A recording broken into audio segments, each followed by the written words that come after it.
아시아 태평양 지역에서 매우 위험한 일이 일어나고 있지만 세계는 아직 이를 알아차리지 못했습니다. 미국이 이란과의 전쟁과 호르무즈 해협의 위기에 갇혀 있는 동안 중국은 수천 마일 떨어진 곳에서 조용히 행동에 나섰습니다. 중국은 대만을 포위하고 침공하기 위한 교묘한 계획을 시작하여 7만 3천 제곱킬로미터의 공역을 40일 동안 폐쇄했습니다. 같은 주에 중국은 대만의 야당 지도자를 베이징에 초청하여 평화를 논의했습니다. 중국은 조용히 원하는 것을 얻기 위해 다가가고 있었다. 미국이 부재한 상황에서 이것은 시 주석이 안팎으로 포위를 시작하기에 이상적인 시기였을지도 모른다. 테이블 위의 평화, 하늘의 전투기, 일본은 조준선의 네 갈래 작전. 그러나 미국이 부재한 상황에서 일본의 반응은 가혹했다. 역사상 처음으로 상하이를 타격할 수 있는 미사일을 배치했다. 이제 지역 세력 균형과 대만 해협 방정식은 훨씬 더 위험한 글로벌 폭풍의 중심이 될 위기에 처해 있습니다. 이 모든 것은 2026년 3월 말에 시작되었습니다. 3월 27일, 중국은 상하이 해안에서 황해까지 7만 3천 제곱킬로미터의 공역을 폐쇄했습니다. 이 폐쇄 구역이 대만 본선보다 크다는 사실은 이것이 단순한 군사훈련을 넘어섰음을 보여주었습니다. 일반적인 군사훈련은 며칠 동안 특정 고도에서 진행되지만 통지가 5월 6일까지 유효하다는 것은 총 40일 동안의 비상한 작전 준비를 의미했습니다. 해수면에서 무제한 고도까지 확장되는 제한은 탄도미사일 시험부터 장거리 공중 폭격 연습에 이르는 군사활동을 숨길 수 있는 능력을 가지고 있습니다. 이 군사봉쇄 리허설이 하늘을 봉쇄한 것과 정확히 같이 베이징은 외교 무대에서 완전히 다른 카드를 내밀었습니다. 4월 10일에 국민당 주석 장리원은 인민대회당에서 시진핑과 만났습니다. 이는 대만 야당 지도자와 중국 국가주석 간의 10년 만의 첫 만남이었습니다. 시진핑이 타이완 해협 양안의 사람들은 같은 중화 민족이다 라는 수사로 통일 논리를 제시하는 동안 장은 이번 방문을 평화 사절단이라고 부르며 타이완 국내 정치의 균열을 심화시키려 하고 있다. 회의 직후 중국이 대만을 위한 10가지 새로운 경제 개선 패키지를 발표한 것은 야당을 보상하고 여당인 민주진보당을 대중의 눈에서 고립시키려는 전술의 일환입니다. 지역 군사 계획 분야에서는 이를 인민해방군이 장기 지속 작전 능력을 시험하는 것으로 평가합니다. 대만의 2배 크기의 지역을 40일 동안 항공교통에 차단할 수 있다는 것은 방공 시스템, 레이더 네트워크, 항공 자산이 통합되고 중단 없이 작동할 수 있는 능력을 측정하는 것을 의미합니다. 이 행동은 2022년의 짧은 무력 시위와 달리 실제 봉쇄를 위한 리허설이 될 가능성을 지니고 있으며 이는 물류 봉쇄 시나리오의 첫 단계입니다. 이 두 가지 움직임을 따로 읽으면 하나는 군사적 도발처럼 보이고 다른 하나는 외교적 접근처럼 보이지만 함께 읽으면 중국의 전형적인 통일전선 전략이 드러납니다. 국민당은 대화를 원합니다. 민주진보당은 그것을 함정으로 거부합니다. 이 균열이 중국의 가장 가치 있는 도구입니다.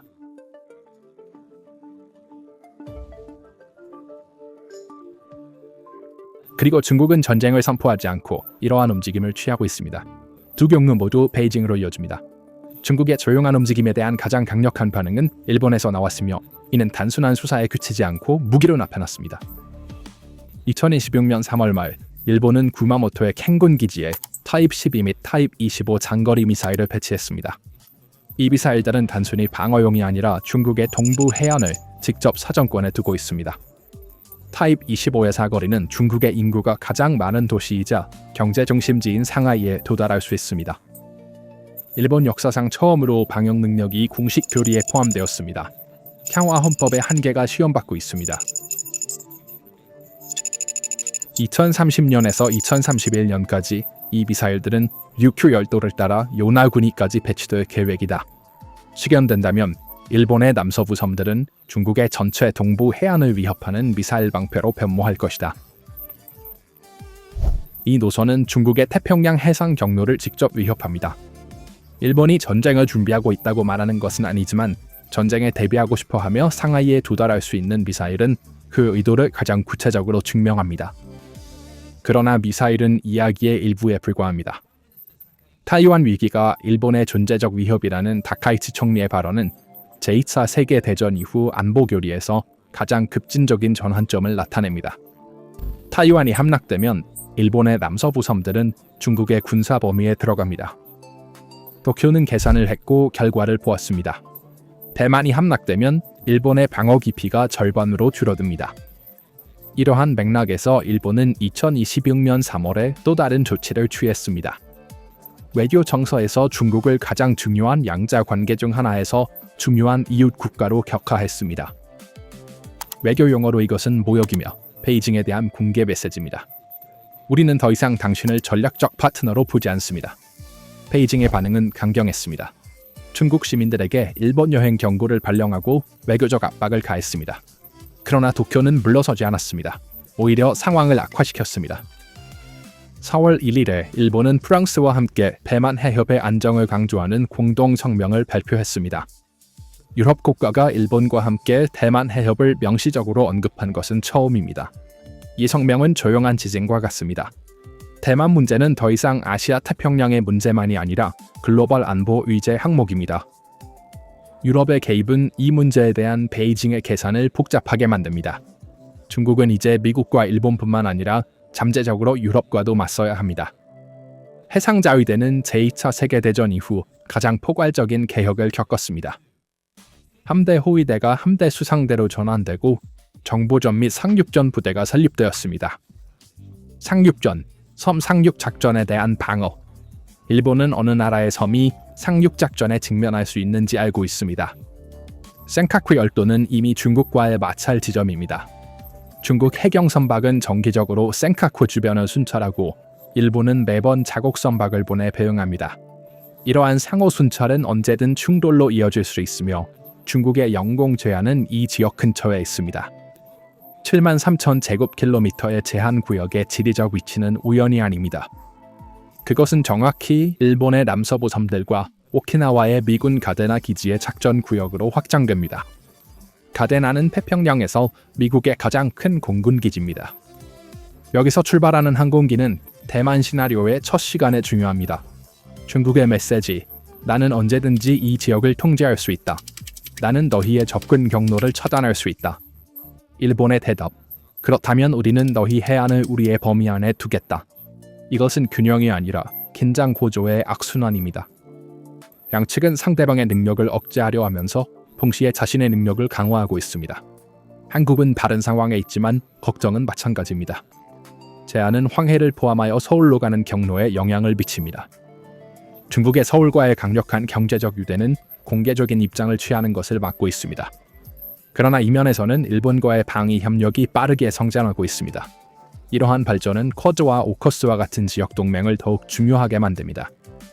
미국, 일본, 호주, 인도 간의 조정은 더 이상 이론적인 논쟁이 아니라 운영상의 필수 사안입니다. 중국의 모든 움직임은 이러한 동맹을 강화하며 이는 아마도 베이징이 예상하지 못한 가장 중요한 결과일 것입니다. 이제 큰 그림을 보세요. 왜 지금 이 모든 움직임이 일어나고 있을까요? 미국은 이란과 싸우고 있습니다. 항공모함이 호르무즈에 있습니다. 5만 5천 명의 군대가 중동에 있습니다. 정부는 이슬람아바드에 집중되어 있습니다. 그리고 대만에 집중할 수 없는 이 순간에 중국이 움직입니다. 어떤 분석가도 이것을 우연이라고 부르지 않습니다. 2026년 6월에 미국과 이스라엘이 이란을 공격했습니다. 이란은 호르무즈를 봉쇄했습니다. 세계 석유의 5분의 1이 하룻밤 사이에 줄어들었습니다. 2개의 미 해군 항공모함 전단이 중동에 배치되었습니다. 이 함선들은 보통 태평양에서 중국에 대한 억제 역할을 합니다. 이제 그들은 호르무즈에 있으며 인도 태평양 지역에 공백이 생겼습니다. 이 공백은 단지 군사적인 것만이 아니라 외교적, 정보적 차원도 포함하고 있습니다. 5만 5천 명 이상의 미군이 이란 작전에 투입되어 있습니다. CIA와 NSA 자원은 중동에 집중되어 있습니다. 외교적 에너지는 이슬람아바드 협상에 사용되고 있습니다. 워싱턴은 2개의 전선에서 동시에 최대 역량으로 운영할 수 없으며 중국은 이를 알고 있습니다. 이러한 전략적 기회는 드물게 열리며 열릴 때 빠르게 움직이는 자가 승리합니다. 중국은 빠르게 움직였습니다. 전 세계 언론의 시선은 호르무즈에 쏠려 있고 유럽에서는 연료 폭동이 발생하며 에너지 위기가 세계를 집어삼키고 있습니다. 아무도 상하이 근처의 노템을 보고 있지 않습니다. 소음 속에서 조용히 전진하는 것은 중국이 선호하는 전술입니다. 73,000 제곱킬로미터의 지역은 단순한 훈련 구역이 아니라 대만 시나리오에서 미국과 동맹국들이 이 지역에 접근하는 방식을 시험하는 것입니다. 가데나 기지가 직접적인 영향을 받습니다. 이 접근 경로를 차단할 수 있는 것은 중국에게 전략적 이점입니다.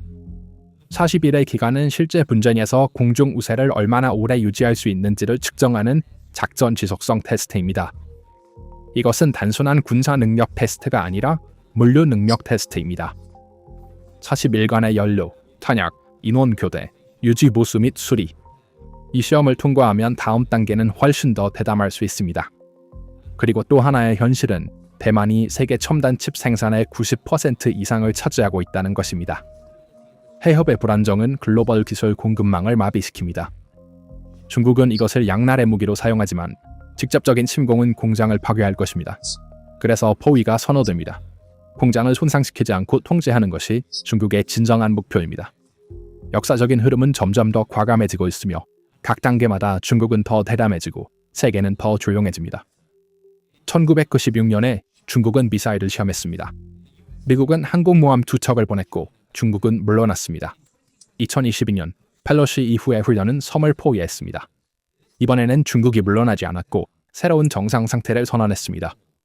세계는 비난했지만 개입하지 않았습니다. 2026년에 40일간의 침묵 속 패배가 설명조차 없이 이루어졌고 경쟁자가 가장 바쁠 때 전쟁의 문턱 아래에 머물렀습니다. 위기는 매번 기준을 높이고 그때마다 대응은 점점 약해집니다. 이 동쪽의 가장 위험한 측면은 정상화입니다. 2022년의 훈련은 충격을 주었습니다. 세계 지도자들부터 유엔까지 모두가 반응했습니다. 이제 73,000 제곱킬로미터의 패배는 며칠간 전 세계 언론의 뉴스였고 지나갔다. 이란 전쟁이 모든 관심을 끌고 있다. 중국은 이 주의 경제를 능숙하게 관리하며 매번 조금씩 더 나아가고 반응의 문턱을 매번 높입니다. 처음에는 위기였던 것이 두 번째에는 우려가 되고 세 번째에는 정상으로 변하며 정상으로 된 것에 대해서는 아무도 개입하지 않습니다. 이 정상화 과정이 끝나면 대만은 단 한 발의 충성도 없이 단 한 척의 배도 침몰하지 않고 단 하나의 최후 통첩도 없이 사실상 포위될 수 있습니다. 타이완은 어느 날 아침 일어나 주변이 완전히 통제되고 있으며 그 과정이 너무 천천히 진행되어 각 단계가 위기 임계치를 넘지 않았기 때문에 아무도 개입하지 않았다는 것을 알게 될 수 있습니다. 그리고 중국의 인내심은 무한해 보이지만 무한한 인내심은 가장 위험한 무기 중 하나입니다. 미국이 이란과 싸우는 동안 중국은 조용히 움직였습니다. 중국은 침략하는 것이 아니라 포위하고 있으며 무기로가 아니라 인내로, 위협이 아니라 모호함으로, 전쟁이 아니라 회색지대 작전으로 전진하고 있습니다. 일본은 이를 보고 역사상 가장 강력한 군사적 대응을 했습니다. 상하이에 도달하는 미사일은 이러한 계산의 결과입니다. 그러나 매번 긴장이 고조될 때마다 세계의 반응은 점점 줄어들고 그것이 바로 베이징이 원하는 것입니다. 이제 질문은 중국이 대만에 개입할 것인가가 아니라 어떤 단계가 전쟁의 문턱을 넘을 것인가입니다. 그리고 그 임계점이 어디에 있는지는 아무도 모릅니다. 아마 중국조차도 모를 것입니다. 이 주제에 대한 여러분의 생각은 무엇인가요? 댓글로 의견을 공유해주세요. 채널을 구독하고 알림을 켜서 PPR 글로벌의 새로운 분석을 받아보세요. 저희를 선택해주셔서 감사합니다.